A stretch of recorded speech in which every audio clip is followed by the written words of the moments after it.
আসসালামু আলাইকুম এভরিওয়ান। আবারও হাজির হয়েছি খুবই মজার একটা শুটকি ভর্তা রেসিপি নিয়ে। আশা করছি আপনাদের ভালো লাগবে। যদি ভালো লাগে তাহলে অবশ্যই একটা লাইক দিয়ে দেবেন। যারা আমার এই ছোট্ট চ্যানেলটা দেখছেন কিন্তু এখনও সাবস্ক্রাইব করেনি, প্লিজ করে নেবেন। আর যারা সাবস্ক্রাইব করেছেন সবাইকে অনেক অনেক ধন্যবাদ। লাল শাক পছন্দ করেন না এমন মানুষ অনেক কমই আছেন। ভর্তা পছন্দ করেন না এমন মানুষও কিন্তু আরও কম আছেন। তো দুইটা মিলিয়ে কিন্তু বেশ মজার একটা শুটকি ভর্তা তৈরি করব। আশা করছি আপনাদের সবার ভালো লাগবে।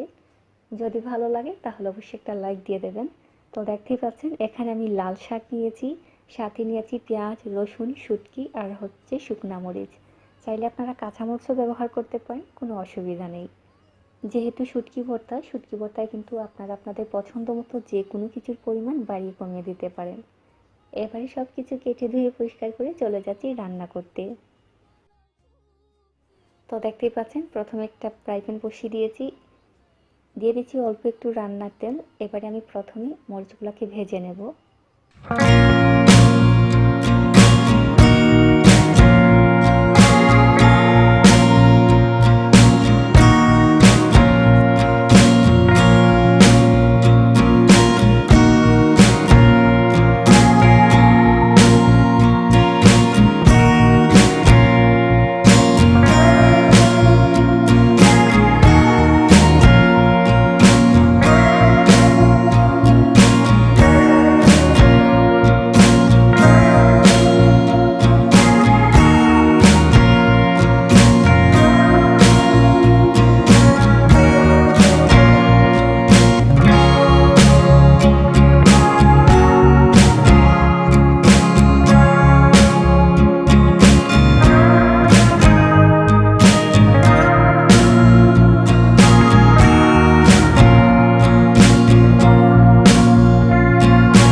ফিরে এলাম শাকটা সেদ্ধ হওয়ার পর।